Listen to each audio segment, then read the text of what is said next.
बिस्मिल्लाहिर्रहमानिर्रहीम, अस्सलाम वालेकुम। आप देख रहे हैं हेड ऑन और मैं हूं मुनीफ फारूक। आज की सबसे बड़ी खबर यह है कि इंसदादे दहशतगर्दी के कानून 1997 का जो एक्ट है उसके अंदर तरमीम कर दी गई है। सेक्शन 11 यानी सेक्शन 11 के अंदर तरमीम की गई है, जिसके तहत कानून नाफिज करने वाले इदारों को ये इख्तियार दिया गया है कि वो किसी को भी अगर शकूक शुबात हो, उसके अंदर बहुत सी प्रोविजंस दी गई हैं कि अगर कोई भी शख्स इन मामलात के अंदर जिनका ताल्लुक किडनैपिंग फॉर रैंसम से हो, एक्सटॉर्शन से हो, भत्ते से हो, मेंटेनेंस ऑफ सप्लाईज और सर्विसेज से हो, अगर सफिशिएंट ग्राउंड्स एग्जिस्ट करते हैं तो फिर उस शख्स को डिटेन किया जा सकता है 3 महीने के लिए। ये इख्तियार इंसदादे दहशतगर्दी के कानून 1997 के अंदर तरमीम के तहत दिया गया है। इसके साथ एक सनसेट क्लॉज लगाया गया है अपेरेंटली, जो कि तकरीबन 3 साल के लिए है। 3 साल के बाद ये खत्म हो जाएगा।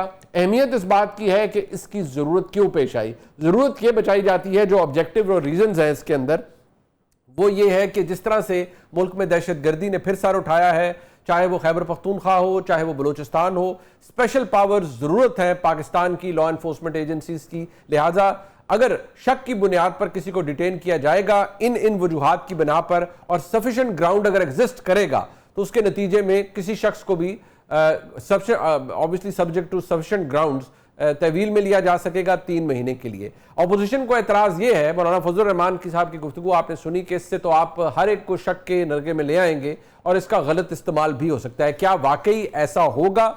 ये बात अपने अंदर एक सवाल रखती है और मौजूद है। साथ ही साथ पाकिस्तान तहरीक इंसाफ और हुकूमत के दरमियान कोई डायलॉग का प्रोसेस, मीनिंगफुल प्रोसेस हो सकता है या नहीं हो सकता।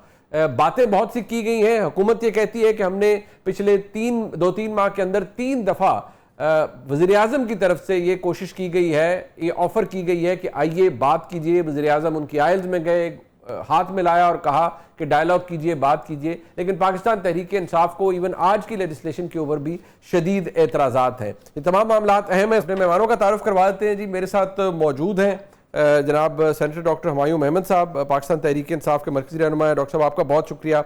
आदिल शाहजेब साहब सीनियर सहाफ़ी हैं, मुझे ज्वाइन कर रहे हैं, बहुत शुक्रिया। आदिल साहब आपका भी। बैरिस्टर अकील मलिक साहब वज़ीर मुमलिकत हैं बराए कानून इंसाफ, वो भी हमारे साथ मौजूद हैं। बैरिस्टर साहब आपका भी बहुत शुक्रिया। सबसे पहले तो मैं बैरिस्टर साहब आपसे ये आगाज़ करना चाहूँगा, ये जो आज आपने तरमीम करवा दी है, वैसे तो कानून इंसाफ की वजारत आपके पास है, आई एम श्योर और भी बहुत कुछ होगा पाइपलाइन में जो आप हमें नहीं बताते, लेकिन ये भी आज आपने एक ऐवान के अंदर एक बॉम्ब भी फोड़ा है।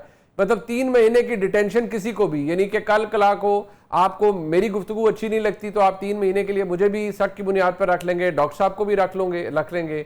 आदिल साहब अगर आपकी गुफ्तगू उनकी पसंद नहीं आती तो आप कहेंगे हमारे पास इनके खिलाफ भी शवाहिद हैं, हम शक की बुनियाद पर इनको भी प्रिवेंशन में रख सकते हैं।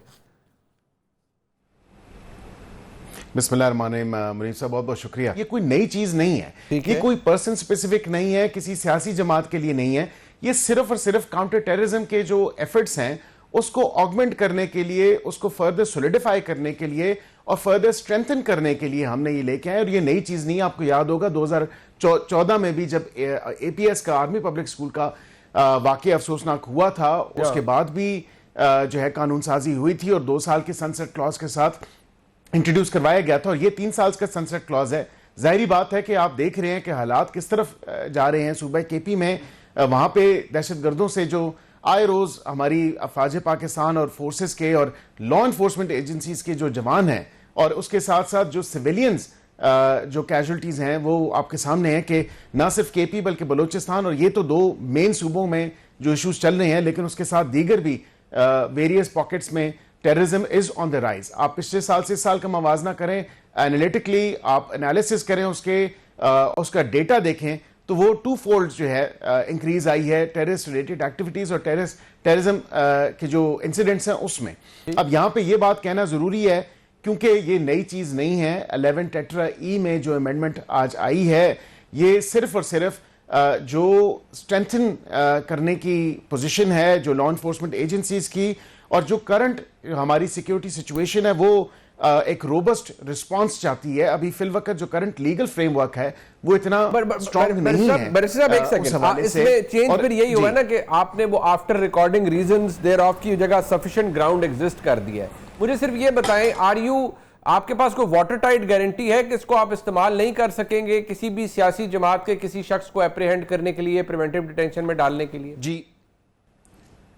जी बिल्कुल बिल्कुल। देखिए, इसमें आर्टिकल 10 ऑफ द कॉन्स्टिट्यूशन की जब बात होती है, जो वहां पे आप देखें तो उसके सब आर्टिकल 4 में एक रिव्यू बोर्ड का जिक्र है। अब ये रिव्यू बोर्ड अगर फेडरल लॉज में अगर कोई चेंजेस होते हैं तो जाहिर बात है कि फिर वो चीफ जस्टिस ऑफ पाकिस्तान जो है, क्योंकि मुतलका नॉर्मली तो ये होता है कि किसी की अरेस्ट हो तो उसको विद इन 24 आवर्स या 5-6 घंटे का अगर कोई ऐसी सिचुएशन हो तो डिले के साथ वैसे विद इन 24 आवर्स पेश करना होता है, इलाका मैजिस्ट्रेट के सामने पेश करना होता है। लेकिन इसमें जब आप एक ऐसी सिचुएशन में होते हैं जब एक टेररिज्म से रिलेटेड मामलात हैं और काउंटर टेररिज्म के ऊपर आपने जो है तमाम तर चीज को लॉ एनफोर्समेंट एजेंसीज को एम्पावर करना है, तो फिर उसमें आपके पास एक रिव्यू बोर्ड मौजूद है जो रिव्यू बोर्ड का क़याम चीफ जस्टिस ऑफ पाकिस्तान करेंगे और उसमें खाली chief justice of Pakistan nominate करते हैं, चेयरमैन होता है उसका और उसके साथ 2 इजाफी लोग होते हैं और वो मेजॉरिटी से डिसीजन करता है कि क्या किसी की डिटेंशन जो है वो सही है या गलत है या कोई ऐसा मामला है जो उसमें फर्दर रीजनिंग हो सकती है। अच्छा, होल्ड ऑन टू दिस देखा जा सकता है। तो ये नहीं है कि सेफगार्ड्स नहीं है। सेफ आप कहते हैं सेफगार्ड है। डॉक्टर साहब, अब आपके नजदीक एक बिल्कुल मैं इसकी कॉम्प्लेक्सिटी में नहीं जाता, इसकी जो लीगल लैंग्वेज है उस पर, इसके अंदर सफिशिएंट ग्राउंड्स का वर्ड इस्तेमाल इंसर्ट किया गया है। आपके नजदीक, क्योंकि आज बहुत से दोस्तों ने, आपके कॉलीग्स ने ये भी कहा कि ये तो बड़ा गलत है, आप तो खुली छूट दे रहे हैं, किसी को भी पकड़ लिया जाएगा 3 महीने के लिए। वज़ीर मुमलिकत ये कहते हैं कि नहीं, रिव्यू बोर्ड मौजूद है, इसका अब्यूज नहीं हो सकता, ना ही इसको कोई सियासी तौर पर इस्तेमाल कर सकता है। बिस्मिल्लाहिर्रहमानिर्रहीम, इय्याका नअबुदु व इय्याका नस्तईन। जी मिनिस्टर साहब, मेरे ख्याल में रोटी को चोची कहना शुरू कर दिया इन्होंने। मैं आपको रफली बता देता हूँ, व्हेन यू से सफिशिएंट ग्राउंड, ये बड़ा सब्जेक्टिव टर्म है। सब्जेक्टिव टर्म का मतलब ये, इसकी इंटरप्रिटेशन कुछ भी हो सकती है। इसमें कोई ऑब्जेक्टिवली कुछ नहीं बताया जा रहा कि आपने ये करना है, ये करना है, ये करना है। सब्जेक्टिवली मैं कहता हूँ कि जी मुझे देखने में बैरिस्टर साहब जो है ना, मुझे देखने में इनकी हरकतें ठीक नहीं लग रही, इनको अंदर कर दो 3 महीने। अच्छा, अब जब मैं इस चीज को जो देख रहा हूँ, मुझे अचानक फ्लैशबैक होता है हिस्ट्री में। मैं 1918 में चला जाता हूँ। 1918 में एक एक्ट पास हुआ था, उसको रोलेट एक्ट कहते हैं।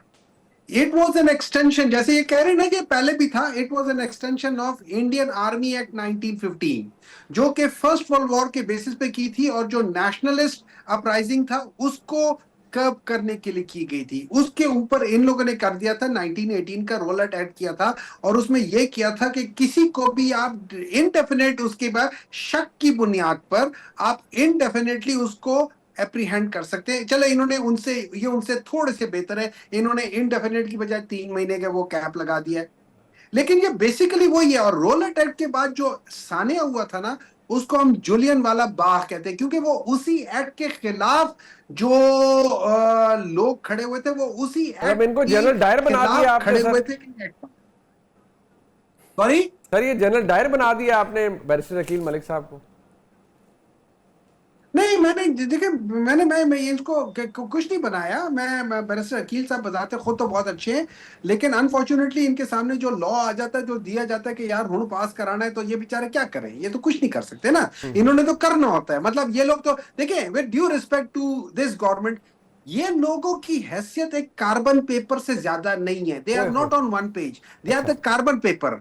इनके ऊपर कागज रखा जाता है, उसके ऊपर दबा के लिखा जाता है और नीचे वाले कागज के ऊपर वो चीज आ जाती है और उसके बाद कार्बन पेपर को उठा के साइड पर रख दिया जाता है। That is how they are, this is what they are actually, to be honest, in my opinion. ये सारी चीजें आप जरूर करो। मुझे देखिए, आपने टेररिस्ट को एप्रीहेंड करना है, जरूर करो। I am with you, I am all the way with you. मैं आपसे भी 2 हाथ आगे खड़ा होकर वो करूंगा। लेकिन जब हम ये कहते हैं कि आर्टिकल 10 या आर्टिकल 17, आप मुझे बात बताएं, ये सारे कॉन्स्टिट्यूशंस के जो आर्टिकल्स हैं, जो पहले 20 वाले हैं, आप पिछले 3 साल में देख लें, उनमें से कौन सा आर्टिकल के इन लोगों ने खिलाफ वर्जी नहीं की? किस आर्टिकल के खिलाफ वर्जी नहीं की इन लोगों ने? इन लोगों ने इतना किया कि ये सोच ले, इतने आर्टिकल्स की इन लोगों ने खिलाफ वर्जी की है कि ह्यूमन राइट्स वॉचडॉग वालों ने इनको ऑप्रेसिव रिजीम कह दिया है। इन्होंने इतने ज्यादा इन आर्टिकल्स की, कॉन्स्टिट्यूशन के आर्टिकल्स की वायलेशन की है, कॉन्स्टिट्यूशन की इंटेग्रिटी को खत्म किया है, जो जुडिशरी थी उसकी इंडिपेंडेंस को खत्म किया है, कि आपका इस वक्त पाकिस्तान जो है ना वो फुली अथॉरिटेरियन रिजीम में शुमार होता है। उसको जो इकोनॉमिस्ट इंटेलिजेंस यूनिट वाले हैं उन्होंने 3 से भी पॉइंट्स कम दे दिए हैं। 1 और 4 के दरमियान में अथॉरिटेरियन रिजीम होती है, 4 और 6 के दरमियान में हाइब्रिड रिजीम होती है। तो जो आपने फरमाया है उससे तो मुझे यही मैं अक्स कर पाया हूं कि आपके पास सफिशिएंट ग्राउंड्स है टू बिलीव कि ये जो अमेंडमेंट है इसका असल हदफ ऑपोजिशन बनेगी और जिस मर्जी को होगा उठा लिया जाएगा, 3-3 महीने के लिए गायब कर दिया जाएगा। मैं देखिए, मैं ये नहीं कहता कि इसका असल हदफ ऑपोजिशन बनेगी, मैं ये नहीं कहता। लेकिन मैं ये जरूर कहता हूं कि इसके अंदर एक इब्हाम है और उस इब्हाम का फायदा ये लोग उठाएंगे। क्यों? इनको डर सिर्फ और सिर्फ, देखिए इनकी एग्जिस्टेंस खतरे में है बिकॉज ऑफ पाकिस्तान तहरीक इंसाफ। और ये मैं नहीं कह रहा, ये इनके अपने सीनियर मोस्ट लीडर कह रहे हैं। वो राना सनाउल्लाह कर रहे हैं, वो ख्वाजा आसिफ कह रहे हैं, वो हर एक कह रहे हैं कि उनकी एग्जिस्टेंस खतरे में है। मुझे एक बात बताएं, हु स्टॉप्स देम? अब मुझे एक बात बताएं, इज दिस नॉट, ये जो अभी कहते हैं हमारे साथ बातचीत कर रहे हैं, ठीक है, आप मुझे एक बात बताएं कि ये जो आज इन लोगों ने रेजोल्यूशन पास की है, ठीक है जी, शेख अकरम, वकास अकरम साहब, वकास अकरम शेख के उसमें, मुझे एक बात बताएं, is this really what we are now down to? कि हम जस्ट बिकॉज कि उसने, अच्छा वो कह भी रहा है और सब कह रहे हैं कि जी इनका दिया हुआ है तो बनारस में का आप इस तरह, अगर आप इतने नीचे गिर गए हैं तो आई एम सॉरी, मैं उतना नीचे गिर नहीं सकता आपको उठाने के लिए भी। ठीक, अच्छा, this is what it is. Pakistan आज इधर आके खड़ा हो गया, अगर यहाँ पे पाकिस्तान आके खड़ा हो गया, मुझे डर लगता है कि पाकिस्तान बहुत नीचे चला गया है, बहुत नीचे चले गया मॉरली एथिकली। अच्छा ठीक, आप कहते हैं मॉरली एथिकली नीचे चले गए हैं। एक बात जो अभी राना सनाउल्लाह साहब का क्योंकि जिक्र किया डॉक्टर साहब ने, ऑब्वियसली मैं चाहूंगा कि अकील मलिक साहब इस पर रिस्पॉन्ड करें, बट आदिल शाहज़ेब साहब, जो कल राना सनाउल्लाह साहब ने गुफ्तगू की है, जब उनसे बात की कि जो तहरीक इंसाफ के साथ इसको क्या वक्त मुश्किल तो गुजर जाता है, क्या आप डिफेंड कर पाएंगे, तो उनका रिस्पॉन्स देखने वाला था। आदिल साहब, ये एक तो ये जो कानून में तरमीम है, जरा इस पर भी रिफ्लेक्ट करें, और दूसरी बात ये है कि हुकूमत भी कोई वाज़ेह तौर पर डिफेंड नहीं कर पाती। वो कहते हैं हम तो 3 दफा कह चुके हैं, हमसे आए बात कर लें। इसका मतलब है समहाउ वो एक्सेप्ट भी करते हैं कि तहरीक इंसाफ के साथ ज्यादती हो रही है।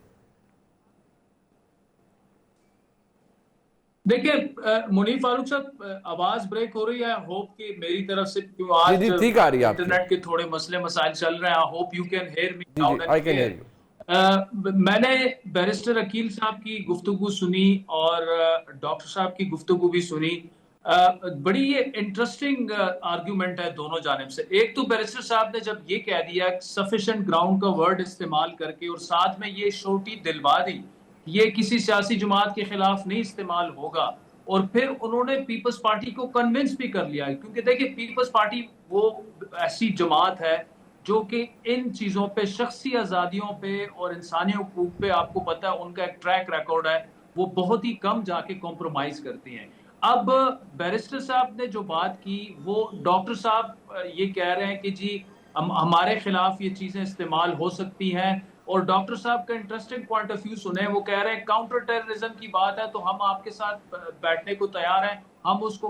अब देखिए वर्डिंग चेक करें ना, एक्सटॉर्शन चेक करें। पाकिस्तान जो बलूचिस्तान में लॉ एंड ऑर्डर की सिचुएशन है, जो केपी के मर्ज डिस्ट्रिक्ट्स में लॉ एंड ऑर्डर की सिचुएशन है, आपको ऐसे कवानीन चाहिए, लेकिन हुकूमत को ये इंश्योर करवाना है कि ये कवानीन जो है वो नहीं इस्तेमाल होंगे पॉलिटिकल ओपोनेंट्स के खिलाफ। वो उन्होंने पीपल्स पार्टी को इंश्योर करवा दिया। अब तहरीक इंसाफ अगर बैठने के लिए नहीं तैयार, डॉक्टर साहब अगर ये कह रहे हैं कि काउंटर टेररिज्म में हम आपके साथ हैं, जो आपके एतराजात हैं भाई वो टीवी पर तो नहीं हल होंगे डॉक्टर साहब। वो जब आप बैठेंगे आपस में, आप अगर उनके साथ बैठने के लिए नहीं तैयार, अगर उन्होंने पीपल्स पार्टी के कहने पर अमेंडमेंट्स कर ली, जो भी ये ड्राफ्ट था उसमें, तो आपके कहने पर भी कर लेते। तो आप अगर बैठने के लिए नहीं तैयार तो जाहिर बात है, देखिए ये तो इसमें कोई दो राय नहीं है कि तहरीक इंसाफ के साथ ज्यादतियां भी हुई हैं, लेकिन इसमें भी कोई दो राय नहीं है कि ऐसे कवानीन अभी मौजूद भी नहीं थे, लेकिन जो इमरान खान साहब के दौर में राना सनाउल्लाह से कितने केजी की जो हेरोइन निकाली गई और फांसी घाट तक उन्हें पहुंचा दिया गया, और ऐसी कोई बीसियों मिसालें मौजूद हैं। वो क्या था? फिर उसके बाद आरएसएफ ने इमरान खान साहब को प्रेस फ्रीडम प्रीडेटर करार दिया था, और दुनिया के 37 रूलर्स, वर्स्ट रूलर्स में जो शख्सी आजादी दबाने वाला प्राइम मिनिस्टर उनको करार दिया था। तो उस वक्त तहरीक इंसाफ की गवर्नमेंट थी डॉक्टर साहब। तो ये हमें कंपैरिजन करना पड़ेगा।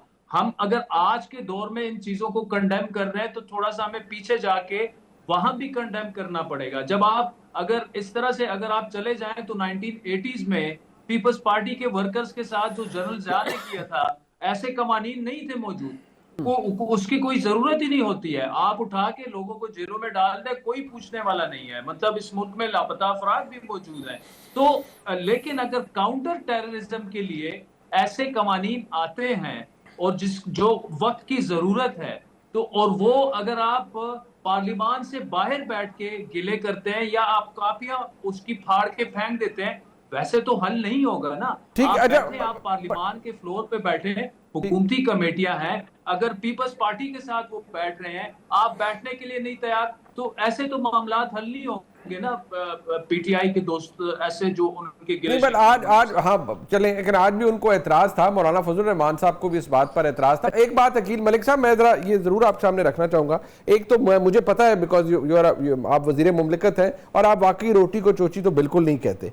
दूसरी बात यह है कि अब डॉक्टर साहब ने आपकी शान में, आपकी हुकूमत की शान में कहा कि आप लोग तो सिर्फ कॉपी पेस्ट, मतलब कार्बन पेपर है के तौर पर इस्तेमाल होते हैं। आपके पास कानून आ जाता है, आप उसे पास करवा देते हैं। मतलब एक पोस्ट ऑफिस का किरदार है आपकी हुकूमत का। जरा इस पर भी रिफ्लेक्ट कीजिएगा। इन जो आपका कॉन्डक्ट रहा है इतने अरसे में, क्या आप ये इंश्योर कर सकते हैं कि जितने फैसले हो रहे हैं, तहरीक इंसाफ के खिलाफ सजाएं हो रही हैं, सब कुछ वो आर्टिकल 10A को मलूज़े खातिर रखा जा रहा है, फेयर ट्रायल मिल रहा है हर एक को?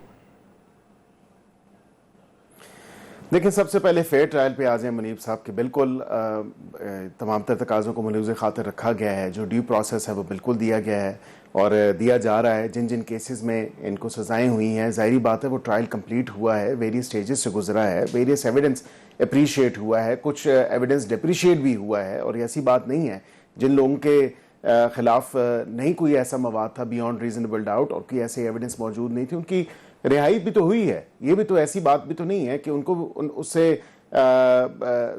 सजा तो नहीं दी गई, उनको वहाँ से उन मुकदमात से बरी किया गया है। अब यहाँ पे ये बात भी देखें, और उसको भी ये अपनी पार्टी के लोगों को जो बरी हुए हैं उसको शक की नज़र से देख रहे हैं। डॉक्टर साहब इंतहाई मोहतरम है, काबिल एहतराम है मेरे लिए। मैं ये ज़रूर कहूँगा कि डॉक्टर साहब कहते हैं, बेशक इस हुकूमत के बारे में कहते रहें, हम ना तो कोई कार्बन कॉपी हैं ना कोई कार्बन पेपर हैं।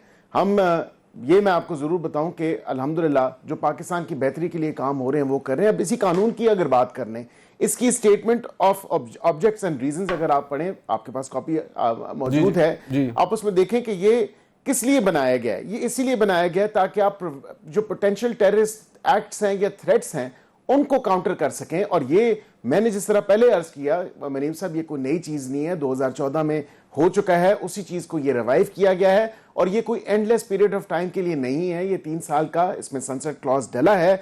और उसके साथ मैं ये भी ज़रूर कहूँ, प्रिवेंटिव मेजर्स और सेफ गार्ड जो हैं इसमें वो दिए गए हैं। अब ये कह दें कि 2014 में जब इंट्रोड्यूस हुआ था, जब ये आया था, तब तो सारा पार्लियामेंट मुत्तफिक था। अगर हमने पीपल्स पार्टी को, और ये असल काम ऑपोजिशन का होता है, और ऑपोजिशन का काम था कि ऑपोजिशन सिर्फ तकरीर ना झाड़ती, वहां पे ऑपोजिशन के अरकान को काउंटर अमेंडमेंट वहां पे उसी टाइम देनी चाहिए थी।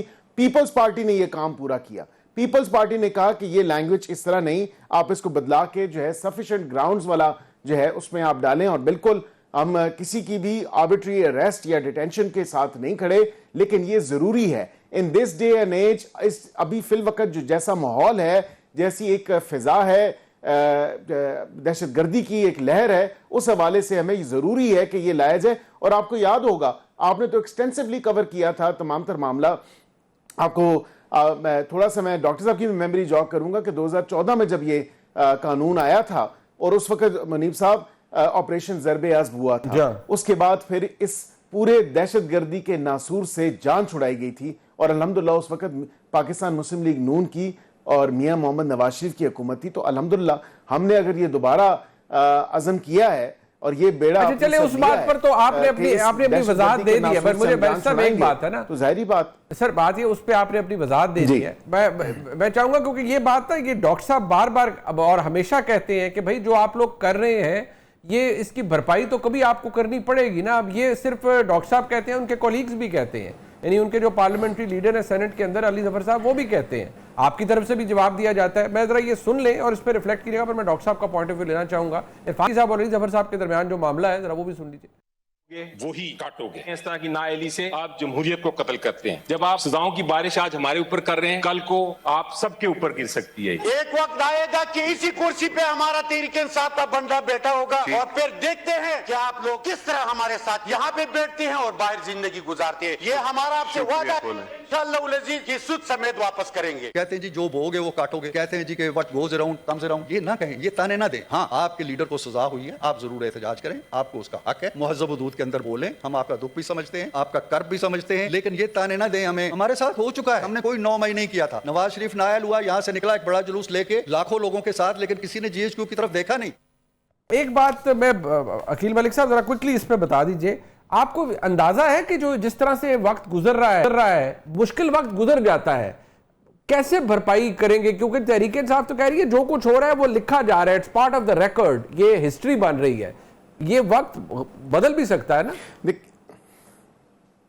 देखें, आप बिल्कुल ठीक कह रहे हैं कि किसी की गारंटी तो नहीं होती, वक्त तो बदलते रहते हैं, वक्त आते हैं, अच्छे वक्त भी आते हैं, बुरे वक्त भी आते हैं। जो इरफान सिद्दीकी साहब ने बात की कि हम तो ये तमाम तर भुगत के आए हैं, और ये एक दफा नहीं, हमने तो दो मरतबा 3 मरतबा ये भुगता है, तो ये कोई ऐसी नई बात तो नहीं है। और पीपल्स पार्टी ने भी भुगता है। जाहिर बात है कि अब ये पीटीआई वालों के साथ जो है ये कोई ऐसी अचंभे वाली बात तो नहीं है। अपने दौरे दवार में जो इन्होंने इक़्तिदार में जो फस्तायत ज़दा एक इक़्तिदार का इनका टेन्योर था या जो पीरियड था, उसमें एक डेली की रिपोर्ट ली जाती थी। इमरान खान साहब डेली की रिपोर्ट लेते थे कि जी जो मैं सख्तियां कर रहा हूं, और ये हम सख्तियां नहीं कर रहे उनके ऊपर, उनको तो इतनी सहूलियात मुयसर हैं। मतलब हमने वर्जिश की मशीनें और दीगर, मैं क्या क्या लिस्ट गिनवाऊं, मैं हमेशा लिस्ट गिनवा के थक जाता हूं कि इतनी मुलाकातों के रिकॉर्ड टूट गए, सहूलियात के रिकॉर्ड टूट गए, और फिर भी कहा जाता है कि जी हमारे साथ ज्यादती हो रही है। बताएं मुझे कि क्या नवाज शरीफ को 7 कमरों पे मुश्तमिल या मरियम नवाज साहिबा को 7 कमरों पे मुश्तमिल कोई ऐसा एक ऑनक्लेव दिया गया था अडयाला के अंदर? बिल्कुल भी नहीं दिया गया था। एक कमरा था बमुश्किल, और उसमें भी यकीन जाने की जो सहूलियात थी वो उसका खुद जिक्र मौसूफ कर चुके हैं बानिए पीटीआई। उन्होंने कहा कि इनके एसी और टीवी में उतरवाऊंगा। मतलब ये देखे ना, अब ये हमें वाकईतन ये ताने ना दें कि what goes around comes around. Of course we're well we're mindful of the fact कि इसीलिए हम बात करते हैं कि आप डायलॉग करें, आप मुज़ाकरात करें। हमें दुख है आपके जो कैदी 804 हैं जिसका आप जिक्र करते हैं कि वो कैदी जो है वो अपना टाइम अगर गुजारा है अडयाला में, तो जाहिर बात है कि वो उन केसेस में मुलव्वस है जो उसने केसेस किए हैं, उनकी सजा वो भुगत रहा है। ये कोई हुकूमत के बनाए हुए केसेस तो नहीं है, ये वो केसेस हैं। अब मुझे बताएं 190 मिलियन पाउंड वाला केस है जिसमें सजा हुई है, क्या वो हुकूमत का बनाया हुआ केस है? बात वही आ जाती है ना, बताएं अकील मलिक साहब, वो दुरुस्त सजाएं हुई हैं या नहीं? हुकूमत के बनाए हुए केसेस हैं, बात वही आ जाती है, बनाए हुए केसेस तो नहीं है। पर ये बात भी दुरुस्त है कि हमने कोई 9 मई नहीं किया था, या अफसोसनाक 9 मई वाला या उस जैसा अफसोसनाक वाकया हमने नहीं किया था।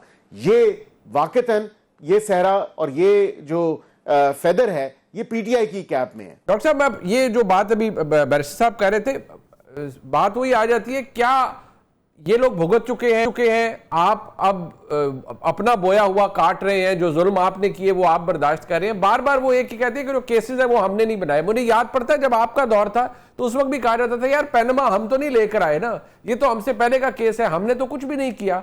तो ये तो मुझे सब कुछ ना ऐसे लगता है कि जैसे पहले सब कुछ सुना हुआ है, वो डेजा वू टाइप सिचुएशन है। देखिए जी, जब आप डेजा वू देखेंगे तो ये तो सारे केसेस अगर आप देखें, इनकी हिस्ट्री आप जाके ट्रेस करें तो आपको तो इन्हीं के दौर में जो सबसे ज्यादा जो सैफ उर रहमान का जो एहतसाब था, आप उसको देख ले कैसे था। फिर बाकी इनकी हुकूमत ने इन्हीं के टाइम पे इन्हीं के उसमें ये सब कुछ हुआ था जो मियां नवाज शरीफ के साथ हुआ था। लेकिन मैं थोड़ा सा एक चीज वो करके देखता हूँ, वो अभी ये बात कर रहे थे कि इस हुकूमत ने बाज जो केसेस बनाए हैं। देखिए मैं आपको एक बात बताता हूँ, इन लोगों ने जिस तरीके से जो केसेस बनाए और उनके अंदर जो इन लोगों ने वो सेक्शंस लगाए हैं ऑफ द पीनल कोड, अगर आप उसको ट्रेस करेंगे ये एग्जैक्टली वही केसेस वही पीनल कोड है जो वो जो लॉर्ड मैक्यूले के जमाने में लगे थे। और वो किसके में वो जो सॉरी कॉलोनियल लॉज है सारे। एग्जैक्टली और वो क्यों लगे थे? वो उसमें लगे थे ताकि वहां पे जो ब्रिटिश राज के खिलाफ लोग खड़े हो रहे उनके ऊपर लगाया गया था, उनको सप्रेस करने के लिए। फिर इन्होंने कहा कि जी ये सारे तो जो केसेस थे इनके ऊपर वो क्या फ्री एंड फेयर ट्रायल हो रहा है और सबको वो कर रहे हैं। मुझे एक बात बताएं, वो कहते हैं कि फॉल्सस इन Uno is फॉल्सस in omnibus, means अगर आपके जो विटनेस होता है अगर वो अपने टेस्टिमनी में एक चीज गलत बयानी कर दे तो वो पूरी की पूरी टेस्टिमनी गलत हो जाती है। अब आप मुझे एक बात बता दें, जज साहब मैं उनकी जजमेंट पढ़ रहा हूं, उन्होंने जो पैराग्राफ 28 है, मुझे समझ नहीं आती कि जज साहब किस फ्रेम ऑफ माइंड में थे। क्या उन्होंने ये खुद लिखा था तो समझ सोच कर लिखा था, या अगर उनको दिया गया है तो फिर जिसने दिया है उसने समझ सोच कर गया कि वो रेफरेंस देते हैं पाकिस्तान तहरीक इंसाफ का ये जो सारा 9th में है उसको वो रेफरेंस दे रहे हैं म्यूटिनी ऑफ 1857 के साथ। अच्छा, so that means Pakistan Tehreek Insaf वाले 1857 में जो म्यूटिनी थी, अब म्यूटिनी क्या थी? वो तो that was the start of the आजादी। कल हम जिस चीज के लिए खड़े हो रहे हैं उसकी शुरुआत 1857 में हुई थी उधर से। तो मुझे समझ नहीं आ रहा कि जज साहब अपने आप को लॉर्ड मैक्यूले के साथ कंपेयर कर रहे हैं और इनकी हुकूमत को ब्रिटिश राज की तरह करके रहे। वैसे तो इनकी जायदादें हैं भी ब्रिटेन में, तो किसी हद तक वो ब्रिटिश राज तो चले गए, वो कह रहे ना गोरे चले गए और अपने वो पीछे छोड़ गए, उस बात को भी छोड़ दें, मैं उसमें भी नहीं जाता। अच्छा जी। जब हम इन सारी चीजों को वो करते हैं, देखना शुरू करते हैं, तो मुझे यहाँ पे बहुत अजीब अजीब चीजें लगती है। मुझे एक बात बताएं मुनीब साहब, आप एक सीनियर सियासतदान हैं, हमारे साथ एक और भी अच्छे वो बैठे हुए हैं, क्या कहते हैं उन्हें, जी मैं तजिया निगार बैठे हुए हैं, जी। और बैरिस्टर साहब भी बैठे हुए हैं।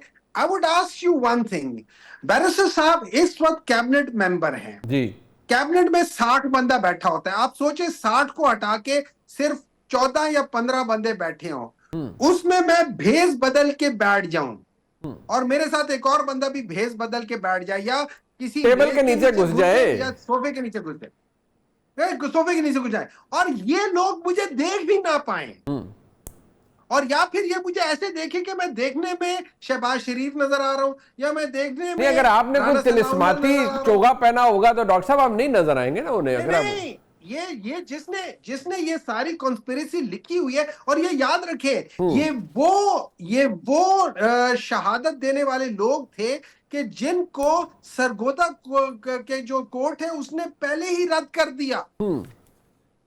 आज ये लोग कहते हैं, ये लाहौर वाला कहते हैं कि वो ठीक है, सरगोदा वाला कहते हैं कि ये ठीक नहीं है। देखिए जब आप इस किस्म के जजमेंट्स आ रही होंगी ना, आप देखिए उसमें चीजें रिफ्लेक्ट होती हैं। मैं ये नहीं कह रहा कि जो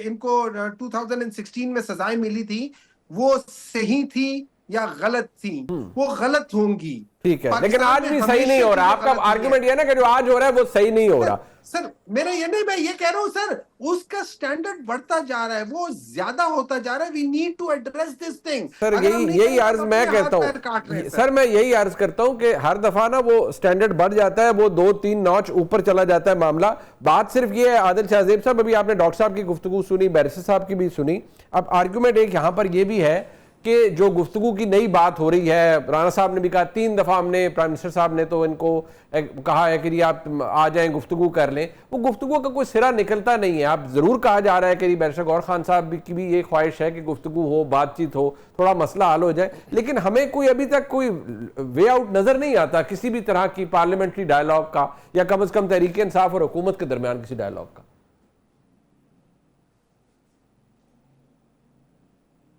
देखिए मुनीर साहब, दोनों की गुफ्तगू मैंने सुनी, काबिल एहतराम, हमारे दोस्त हैं, मुख्तलिफ पार्टियों से इनका ताल्लुक है, ज्यादा दूर नहीं जाते। 1988 से लेकर 2002 तक, जब तक मुशर्रफ साहब ने जब टेक ओवर कर लिया, पीपल्स पार्टी और नून लीग के दरमियान क्या था, एक रोलर कॉस्टर गेम थी। सैफुर रहमान साहब भी आपको याद होंगे, और फिर पीपल्स पार्टी ने जो नून लीग के साथ किया वो भी आपको याद होगा, और वो बार बार वो साइकिल रिपीट होता रहा। जब तक तब तक दोनों मेच्योर जमातों की मेच्योर की आदत बैठकर जिन्होंने मिसाके जमहूरियत किया, उसके बाद आप देखें, उसके बाद से पीपल्स पार्टी और नून लीग ने कम से कम एक दूसरे की मुखालफत और वो जरूर की है, लेकिन उस तरह का इंतकाम उन्होंने नहीं किया। आज जरूरत क्या है, एक नए इमरानी मुआहदे की, एक नए मिसाके जमहूरियत की, जो शायद खकान अब्बासी साहब बात करते हैं कि तहरीक इंसाफ भी उसमें बैठे, और ये तीनों बड़ी जमातें दो चीजों पे एग्री हो कि सियासी इंतकाम का निशाना एक दूसरे को ना बनाएंगे, और एक सबसे इंपॉर्टेंट बात कि इस्टेब्लिशमेंट का कंधा इस्तेमाल करके कोई भी इक्तिदार में नहीं आएगा। इन तीनों जमातों के लिए जब कंधा इस्तेमाल करके वो आ जाते हैं इक्तिदार में, वो काबिल कबूल है।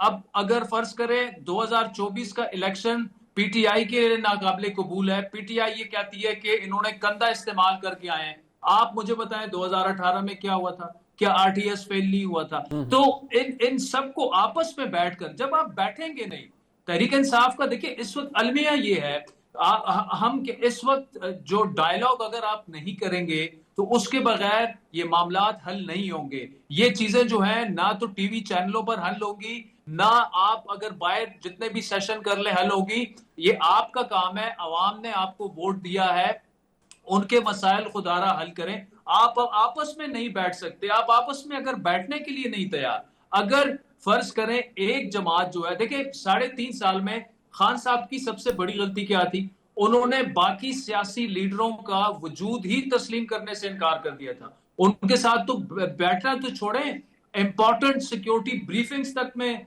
वो नहीं जाते थे, तो वो रवैया भी तो ठीक नहीं था ना। बट आदिल साहब, मैं अगर आपका आर्टिकल देखूं, आदिल साहब जो आपका आर्टिकल मैं देखूं, उसमें आपने लिखा है, किसी और के पास है। अब आपके आर्टिकल से मुझे लगता है उसमें आपने लिखा कि ये लिख के ले लें कि ये मामलात शायद जो नया लीडर ऑफ द ऑपोजिशन है वो भी शायद पाकिस्तान तहरीक इंसाफ का नहीं होगा अगर मामलात खराब है। तो मैं चाहता हूं आप उस पर भी रिफ्लेक्ट कीजिएगा।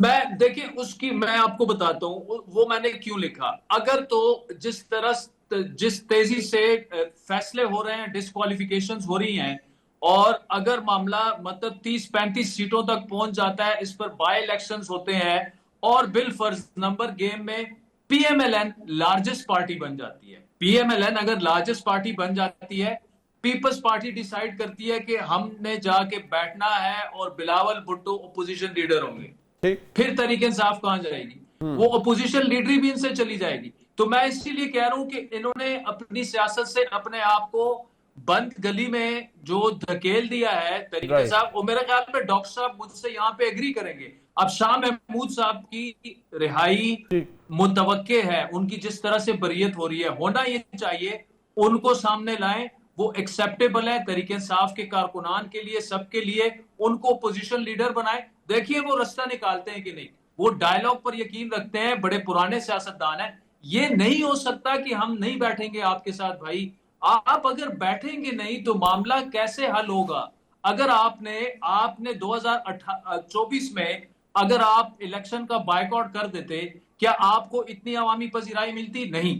आज आपने ऐलान कर दिया हमने इस नशिस्तों पर जो है वो हमने कंटेस्ट ही नहीं करना। अगर आप कंटेस्ट नहीं करेंगे, ज्यादातर नशिस्तें अगर पंजाब से आपके लोग डिस्क्वालीफाई होते हैं, वो पीएमएलएन उस पे लैंडस्लाइड विक्ट्री करके सिंगल लार्जेस्ट पार्टी बन जाती है, आप कहां जाएंगे?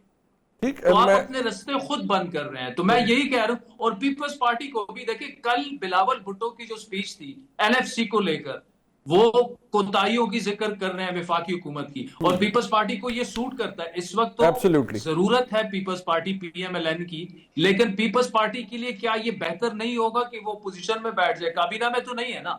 तो अगर नून लीग खुद से अगर अपनी हुकूमत कायम कर लेती है, और जिस तरफ चीजें जा रही है मुनीर साहब आपको पता है, हमें तो इसी तरह नजर आ रहा है जिस तरह हो रहा है। बिल्कुल ठीक है, मैं बिल्कुल ठीक है, में तो कुछ नजर नहीं आ रहा। मैं शुक्रिया अदा करूंगा शकील मलिक साहब का, जनाब आदिल शाजिब साहब का, और सेनेटर डॉक्टर हुमायूं अहमद साहब का।